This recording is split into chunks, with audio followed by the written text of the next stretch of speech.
Oh, thanks, Molly, for starting the recording. We're going to get started on the session now. Thank you for joining today.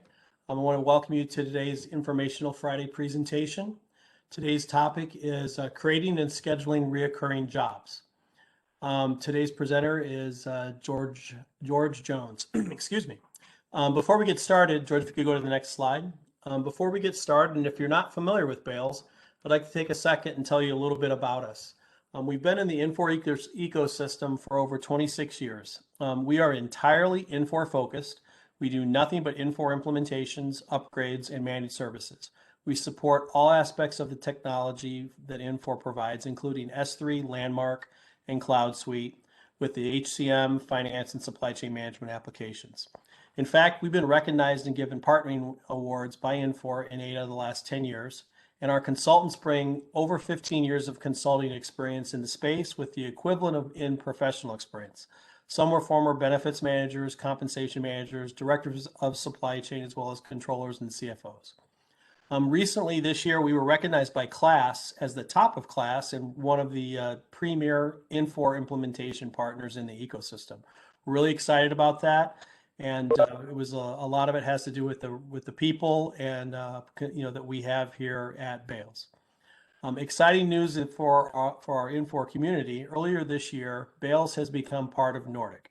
Nordic Consulting is an industry-leading healthcare consulting firm. We will continue to operate as a wholly owned subsidiary, and Jamie Bales will continue to be our president. Nordic will provide us with the resources to fund our growth, expand our business, and support our customers more effectively. For healthcare customers, it allows us to bring together Nordic's capabilities in the EHR space related to Epic and Cerner and provide a more holistic solution, including specific expertise in EHR and ERP integration. This combination will offer a best practices model to reduce implementation risks and leverage the data from both systems to drive insights and outcomes. With that, I want to thank you again for joining us today. And let me turn it over to George.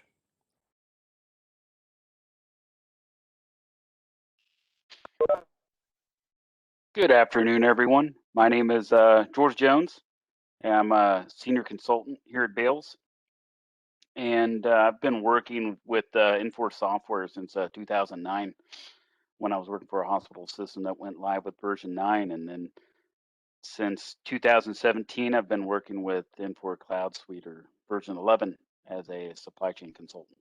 So when I was asked about presenting this topic, I got really excited and thought about how I would really like to present this in a way that would be not too technical so that it could be easy to understand the steps that are involved in doing it.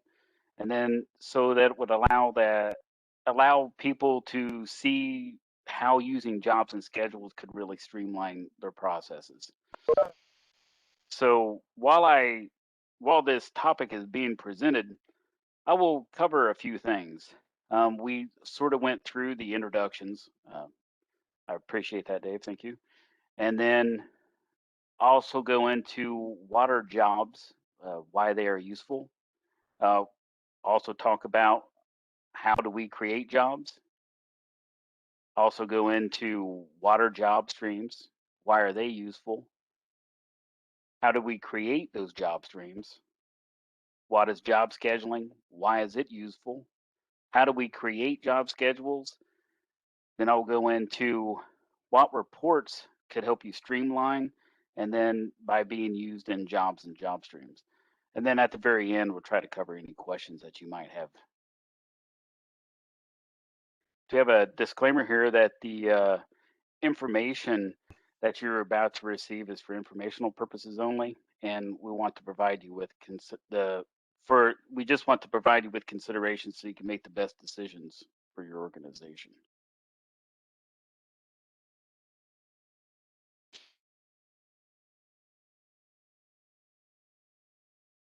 Right off the bat, two questions are going to come to mind.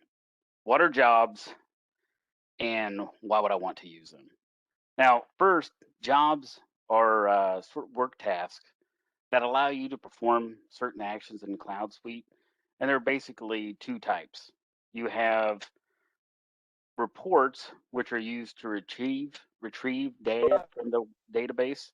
And then you also have updates, which make changes to the database. Well, makes changes to the data in the database. And sometimes you do have reports that do have update features in them. So why would we want to use a job? Well, we'd want to use a job to be able to reuse that job. And the reason why we'd want to be able to reuse that job is we don't want to have to re-enter the data every time we want to run a report or update. Like for this presentation, I'm going to be using warehouse Picklist Print. So during a warehouse Picklist Print job, there are all kinds of data that you need to enter into the report in order for it to run correctly. So if you utilize a job, you don't have to re-enter that data every time you want to rerun the job, which is very helpful for your time consume. It's not, it sort of takes away the time that you need to do that. Now, keep in mind that you might not have access in order to do some of these. If you do not have access, you'll at least have the knowledge to be able to help those that you need to have run the jobs for you. So with that, I will go into how you could create a job so that you can help those. So in order to create a job, you're going to have to navigate to the job console. And you could do that by going to your uh, role selector and then selecting the job console role. That would be the number one, and then you would slide down and go to job console, which is number two. Now, when you do that, that's going to take you into the job console form. So once you're in the job console role, you would select jobs. So there are two different ways that you could do this. Inside the job console form, you could select jobs, which I've positioned as number one, or you could go in and click in the navigation pane and select where I've got number two. And this would bring up the jobs list. Now, in the jobs list goes through and it shows all the different jobs that you have in your organization. And it's also going to show job streams that you have. And it's going to give you the description and whether these are scheduled or not. So what we will be doing is we will add a job to this job stream. So in order to do that, I'll click on this create icon, which I've highlighted here, and that there will take us into the job form.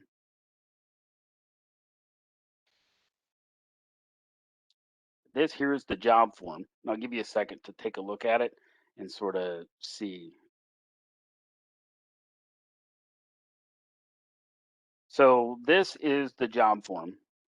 And this is basically it's a form where you're going to create the job. And then you're also going to go in and put all the parameters in for this job. Now, being able to do this again will allow you to only have to enter the parameters for that report or update that you're going to run one time. You're not going to have to redo it every single time that you want to run this job, which is very time saving. So I'll walk you through the steps in how to create this job. The first step would be to enter in the title for your job. I always like to put in sort of a meaningful title so that I sort of know when I'm going through and I'm looking through the jobs, what kind of job I'm selecting. So the next step would be to go in and type in, well, not type in, I'm sorry, go in and click on the drop down arrow here. And this will bring up another pop-up box here, which will show you the two different types of jobs you can create. In this case, we can create a job and a job stream. So what I will be going over first is how to create a job. So we would select job, and then that's going to bring me, that's going to populate in the type field, and then I'm going to enter in a description. Now, when I selected job, that brought up some job details for me to be able to fill in. That brought in my class and action fields.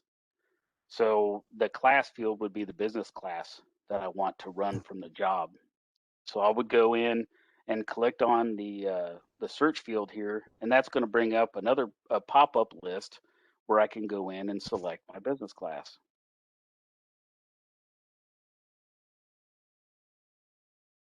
As you can see here, here is the pop-up that came in for the when we did the search for the class field.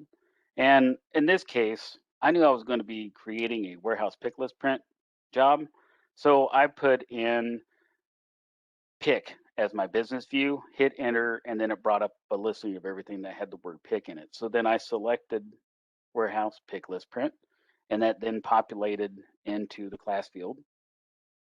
So then I have to go in and fill out the action field. So I went and did the same thing, went down to the search field for the warehouse pick list print. I click on that and it brings up another pop-up with the actions that are available. And in this case, there's only one action, which was warehouse pick list print.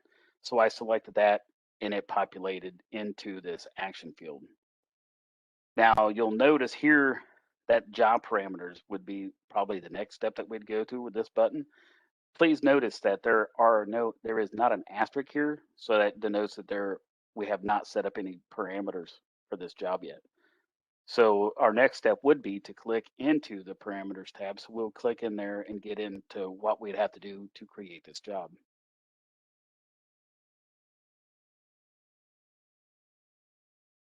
So this here is the warehouse picklist print report, basically the parameters for creating this job.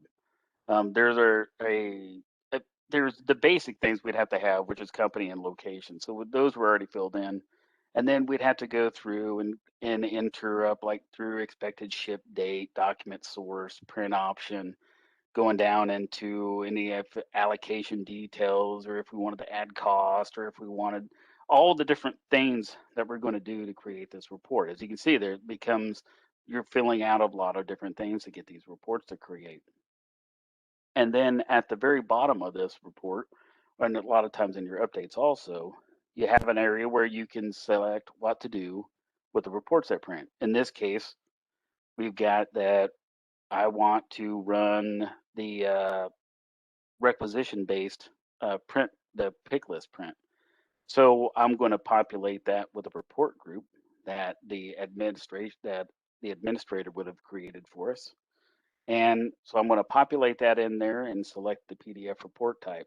So then what happens there is that using the report distribution group, whenever this pick list print runs, it will send an email to those users that are in that report distribution group in a PDF format of the warehouse pick list print. And then I would click OK. As you can see, there's a lot of different steps in that aspect. So utilizing, oh, sorry, I hit create job. So going in and doing all that, that's a very time consuming process.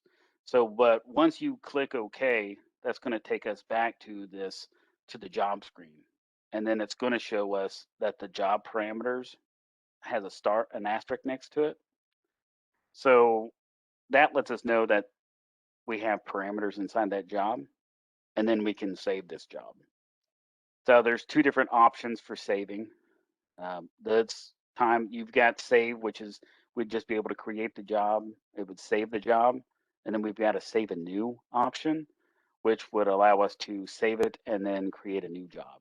And what I would be selecting is the save a new, because I would want to collect and I'm going to create a job stream to put this job into.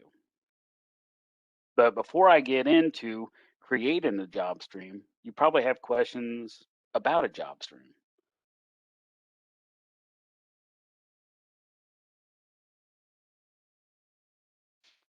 So again, we probably have the two basic questions. The first question being, well, what is a job stream? And a job stream is basically a series of jobs that are run in an order determined by the job stream creator. So say it's you and you want to run your jobs in a certain way, you're the job stream creator, and this job stream allows you to run say your warehouse Picklist Print jobs as my example for this, you have maybe 10 different locations. You could run all of those different locations one right after another without having to run each one individually. That leads us into why you would want to use a job stream, because it allows you to group together the jobs in order to streamline your processing. You're not having to go say, yeah, you're saving time by not having to create, by creating a job, and then you're able to go in and not have to re-enter all the data to rerun the report. But since you're going to be using it in different locations, you now have the capability with the job stream to be able to put them all together so that you click run, you run it once, and then all 10 of your jobs are running.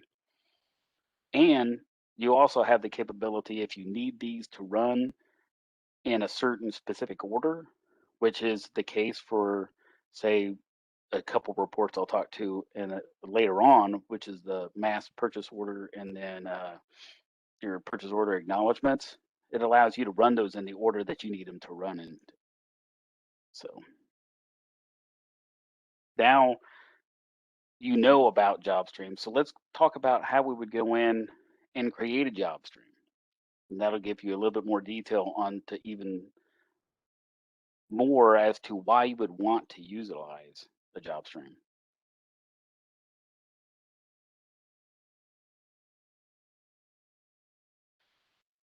So when I clicked save and new, and that brought me up, it created a job for me to create. And I could go to it just like I would when I went and showed you how to get to it from, say, when I was going to create the job the first time. Instead of selecting the type as a job, I would just select that job stream would be the type that I wanted to to create. So then I would just go in, type in my description. I like to give descriptions that at least somewhat say what I'm doing so that I can go back in later and change them or utilize them however I need to. But once you click on job stream, you'll notice that when you selected the job stream type, it did not bring in parameters down at the very bottom for you to add. And that's because the job stream doesn't utilize classes or actions. It's, like I said, it's a listing of the jobs in the order that you want them to run. So, but once you click on the save icon, it does bring up the job stream step list. Now, I went ahead and created a job and put in the job stream step list so you can see what a job looks like in the job stream step list. And this is a list that shows you all the different jobs that you have in the stream. And it also shows the order in which they are in there. Now, currently I only have the one, but we would click on create and add in our next job stream, our next job, sorry, to the stream. So clicking the create button brought us to this job stream step. And as you can see inside the job stream step, we have the title of it. We also have a sequence number, and then we could also modify the sequence here. Now, this has not been created, so there is no execution sequence in there. So, but I would go in and select into the job. I want to fill this in, so I would go in, do a search, which does bring up a pop-up list. I will be searching for pick because I want to add in a Picklist Print. So I would select that and then click OK, and then that's going to populate my job field. So then at that point, it's going to take me all the way back, well, not all the way, but it's going to take me back to the job stream step list screen, and it's going to show me that job stream step list. And it's brought it in and put it in as 2 in the step. Now, say I would do this for, say I had 10 different locations that I was going to print this example pick list print from. I could do all 10 jobs in here and it's going to put them in the order. But say I needed certain ones to print in a certain sequence. I could go in, if I put them in the wrong order and I decide later on that I needed to change that, I could go in into the modify column, which is next to job form on the right-hand side, and I could change that modification, the step area, the step number, and I could just click save, and then that would save that order for me. So now we've created this warehouse pick list job. We've put it in a stream so that we can run these jobs multiple times. But we do know that one of the requirements that they want is that they want this to run every hour, and then they want it to run on the 15th minute of every hour. Well, darn, it's gonna be sort of hard for me to go in and select and run this job every hour. But it's a good thing that we have job schedule. Job schedule would allow us to schedule this job to run every hour and on the 15th of every hour. So what is job scheduling? And I sort of touched on it a little bit. It's a process that's going to allow you to run your jobs at the dates and times that they're needed, not at the times at which the users can can create them. And it's also going to allow you to delay starting until the date and time that you need them to start. So you could create your job and your job streams ahead of time, and then you can run them when you need them to run. And that also leads you into why you would want to use job scheduling, is because it allows you to run them when you need them, not when the users can make them. And then it also makes sure that you're not going to miss running any jobs, because as we're going through, we've just got through, you've just started into your new system, you're running things, you've got so many different reports that you're running, so many different things that you're doing. It's easy to miss running a job at a specific time that you need to run. And by scheduling these jobs, you don't miss running those jobs when you need them to run. And by using the scheduling, you can run them at, like I said, again, it's very important that you run them at the time that you need them to run and not when you can have time to run them. So what I will do now is show you quickly how to create a job schedule. Now, to create a schedule, it's pretty simple in the fact that in order to get to that, you would just go into the job console and click on jobs, and then you see the job or job stream that you want to run. In this case, I selected my job stream and I right clicked on it, and there's run job. So I clicked on run job, and that brings up the run job pop up.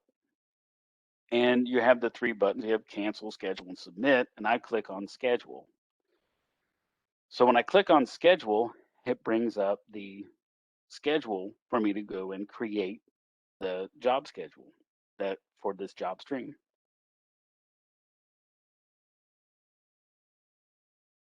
So here is the schedule that we would create for the job or job stream.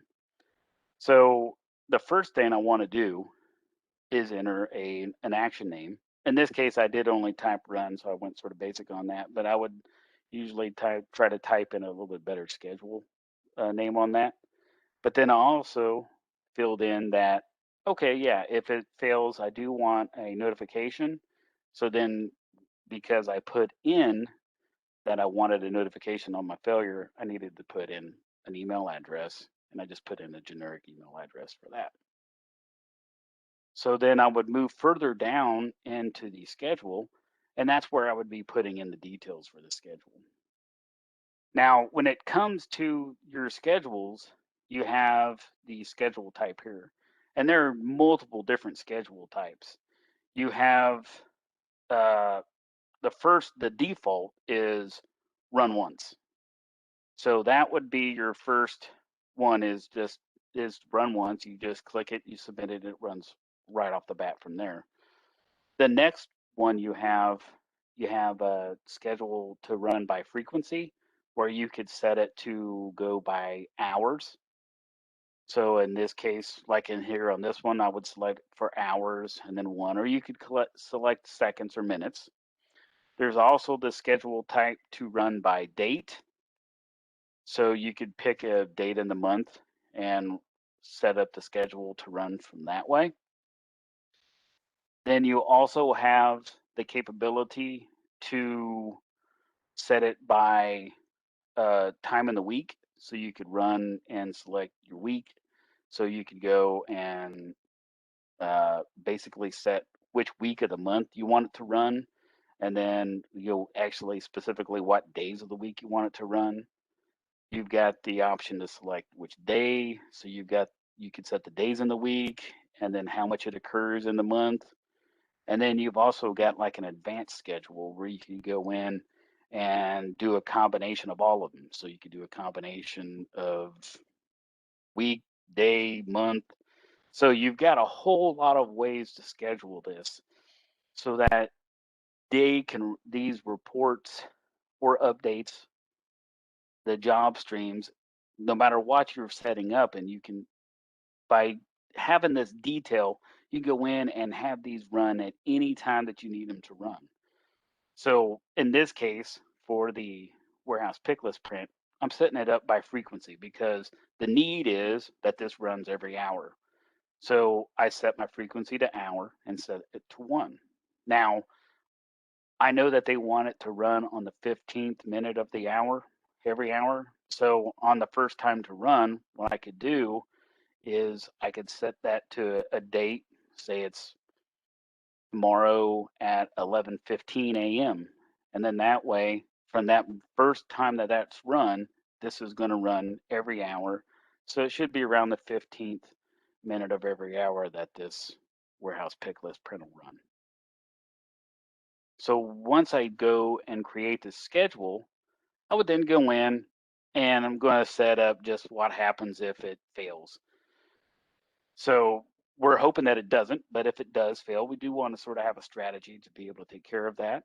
So I put down that I want it to report on all the processes, and then that I want to put a threshold of 30 minutes in so that if it doesn't run within 30 minutes, I want it to let me know. I'm running this every hour. So if it goes too much, if it goes too long past that time, it's no longer worthwhile for me to run it. So then I just want it to fail out. So then I can continue on the next pass. So, but once you've got those created, you've created that schedule, then you would go and you would click OK. So that's going to take you back to the run job pop up here. And then you would just click submit. So once you do that, that puts the job into a queue and it's going to run whenever either you set the first time up to run or it's going to run automatically if you didn't set it up to run it the first time. And then it's going to run at the schedule that you want it to run at. So now that you know how to create these jobs and job streams, and then you know how to schedule them to run when you need them to be, what reports do you think, I mean, what reports would be beneficial for you to run or to maybe be able to streamline your processes? So what I've done is I set 3 different kind of modules out there. You've got the warehouse module, the purchasing module, and the inventory control module. And I went through some of the reports that I think would be beneficial for you to run in jobs or as job streams, and to be able to schedule to sort of streamline your processes. So then the first ones I'll go through are the warehouse module jobs, obviously because I've been using the warehouse picklist print for the entirety of this presentation. So obviously, of course, the first pick would be the warehouse picklist print. Now, the warehouse picklist print is a report that turns the requests that you receive into pick tickets for the warehouse clerks to pick orders. Now, this is something that, of course, as our example showed, we're going to want to run multiple times per day. So we're going to set up a job, put them maybe probably in job streams, and then we're going to schedule that to run multiple times per day. The next report would be the warehouse items on back order report. Now, this report shows items that are at the inventory location that have been back ordered in your shipments. So this is probably something you would want to run nightly so that the clerks know in the morning, sort of what orders that still have items on them that still what items are still on back order. So the next report I would look at would be in the warehouse module would be the warehouse batch allocation. Now this job here, it allocate after you do your receiving, it allocates the back orders and allocates the inventories for the release documents that you have. So you would want to run this multiple times per day and according to the needs of your supply chain. And then the last one I want to cover in the warehouse module would be the warehouse shipment release. And this one here is a job that you would run in update mode to be able to close all your pick tickets that were fully picked during the day. And then that way you can make sure that those are released after the shipping feedback was done. That way there's none left out hanging out there. And this is something that you'd want to run every night, every day that you are processing. So the next module I'll go through reports on would be the purchasing module.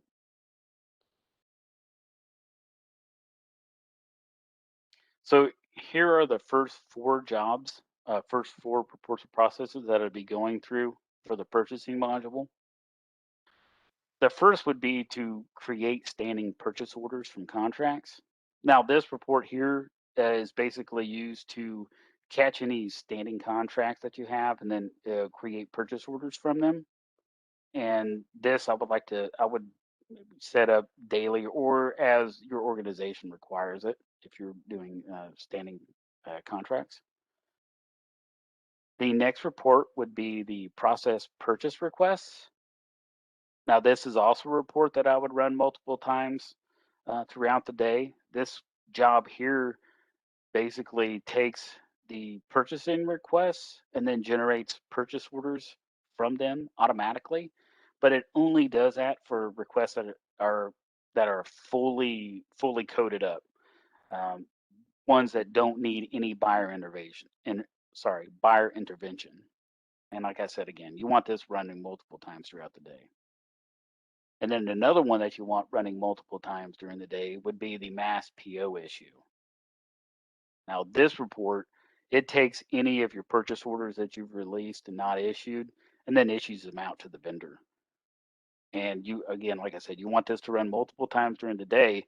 And then you would also want to follow it up with if you're using EDI, with the process purchase order EDI acknowledgments. And again, like I said, you would want to run that after the mass PO issue report, and you would run it multiple times in the day like you would run the mass PO issue. And that report is generated when EDI translates your inbound 855 transactions, and then it'll also create a summary and exception report, which you can have go out to your users.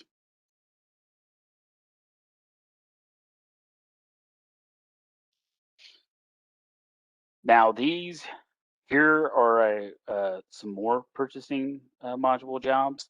Uh, your delivery and your put away reports are both reports that are done when you do your purchase order receiving. They are both derived from that.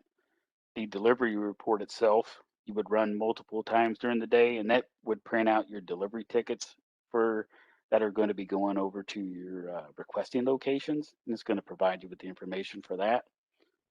And then your put away report, you're going to run, and it's going to run put away tickets for those locations for the goods that you received at your location that are going to be put up on your shelf.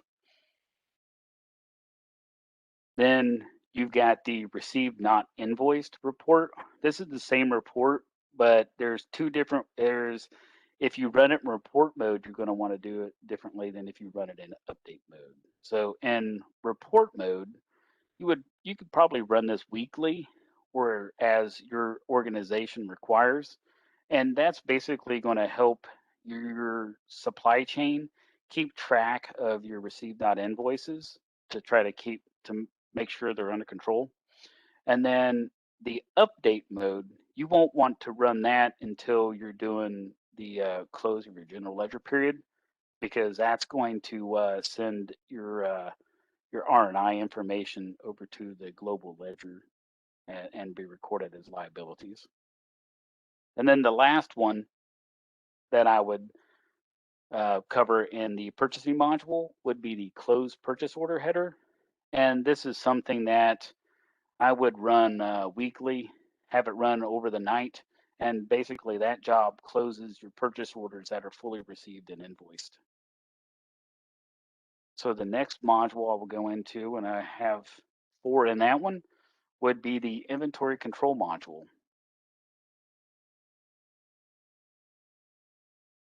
The first job that I would create for the inventory control module would be to journalize your distributions. This basically post your distributions that were created from your inventory transactions. And I would want to run this nightly so that you could get those posted. Then your next one would be your inventory period close. This report is basically used to close out your the current inventory period that you have. Uh, Basically, it captures the balances, the average stock on hand for each of your item location records. And this is something that you would want to probably put into a job stream to run during your period close. You've also got the inventory valuation. This report is basically, it looks at the stock on hand at your quantity.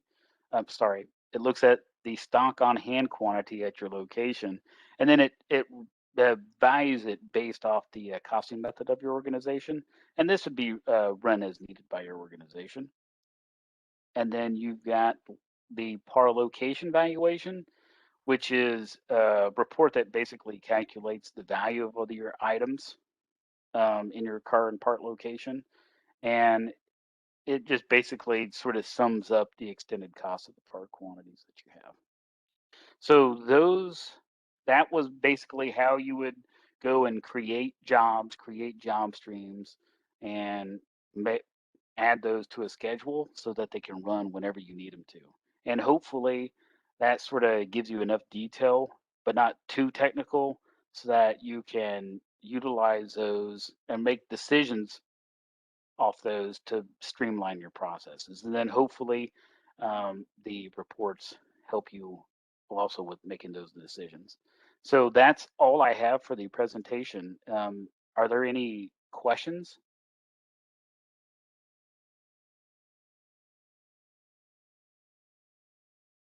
Are you able to copy a job that you've created? Yes. Yeah, that's another process. Well, not process, I guess, but that would be something you can do is instead of going and creating a new job each time you wanted to create a job, like say for I'll use the warehouse picklist print. So say you wanted to run, you needed to create 10 of them because you had 10 different locations. You could create the first one and then you could copy them, and that would save you some steps in there. Then you could go in and update those uh, jobs that you copied, and then change the parameters in order to run the reports the way you need them to run. So yes, you can definitely copy them, and I would definitely suggest doing that if you have a bunch of reports to do. Thank you.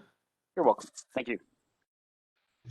So how many jobs can you have in a stream, in a job stream running? I honestly don't know if there's a limitation on the amount of jobs you could have in a job stream. I haven't tested that out. Okay. George, is there a way to produce or get a consolidated listing either by user or just by system of all of the jobs that are out there? Yes. You could get it with, that's one of the good features for the lists in Infor and Cloud Suite is you could create reports from your list. So that job listing that you have when you first go into jobs, you could create that into a report that you should be able to show, like you could set it up for if it's per user or how many different jobs you have for there. And you could also set that to uh, be looked at by everybody also. Great, thanks. You're welcome. Hey, Obi, back to your question about the amount of jobs in a job stream. I'll tell you Yeah. in one of our sandboxes, I have one that has 25 jobs in one job stream. Okay. So we haven't seen a limit yet. I'm sure there is one out there, but I know it can at least handle 25. Okay. Okay, good to Yeah. know. Thanks. Thanks, And Kacie. then, of course. And then whoever asked about that to monitor, right, users and their jobs, you know, sometimes users also will make those jobs private, right, instead of public. So I assume whoever has your async administrator role, right, they have the ability to monitor all jobs by all users, regardless if they're public or private. And they can see if they are set to schedule and when they're set to schedule too. So you also have that role on top of everyone's security, right? That can also maintain and monitor those. Yeah, I Thank have you, another Kacie. question. You know, when a job is created and is running, and it takes a long time to run, and they're all in one stream, it has a tendency to hold up all the other jobs, right?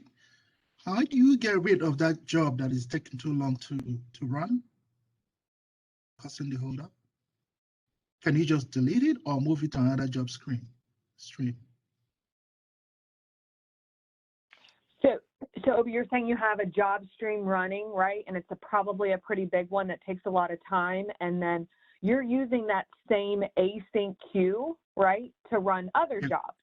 So what's Yeah. happening is you don't have enough active actions set, probably, is one situation. I think a lot of them default to only one active action. So that means until that job stream is complete, no other jobs piling up behind it are going to be able to run, right? They're going to be sitting in that queue. So Yes. usually our recommendation is to move that job stream job into its own async queue, right? And so we need to start probably looking to break those out and find out what jobs hit what queues and start moving those around. Okay. And then increase the active actions. That's the other option too. I think you'd probably want to increase maybe from 1 to 2 or 1 to 3 would be a good Oh, option. okay. So at least one other job could be running at the same time, right? Okay. Thank Yeah. you. Of course. Great question.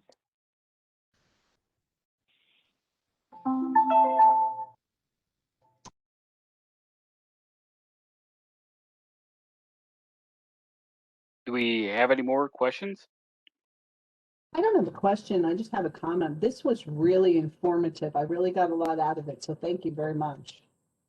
Oh, thank you very much. I appreciate that.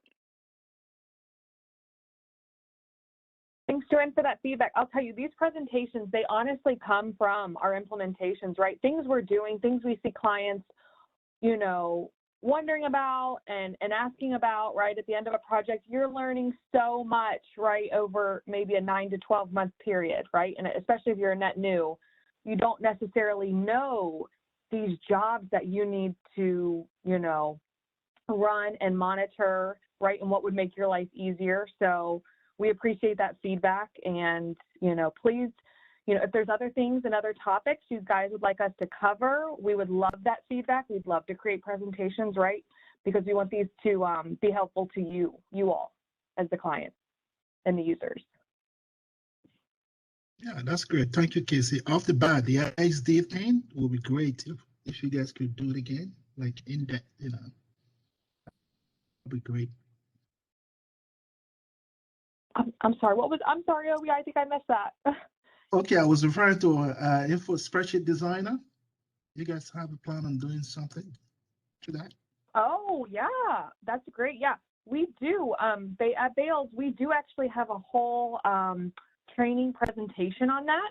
But if that's something that the users would find valuable, to turn that into a informative Friday session, right? Maybe in Yeah. a abridged version, because I think our training is about 2 to 2.5 hours Okay. to do. But if it would be helpful for everyone to kind of do, you know, an abridged 1 hour demo, absolutely, that is great feedback. Okay, that'll be I great. will add that to the list. Thank you. Actually, Kacie, I'm going to jump in here. We do have a spreadsheet designer overview session on April 23rd. Well, look at that. we're There you go, we're ahead. Obi. Oh my You goodness. ask, you get it. You get it's done, Obi. That quick. That Okay, quick. that's great. Next week. Next week. Okay, great. Wonderful.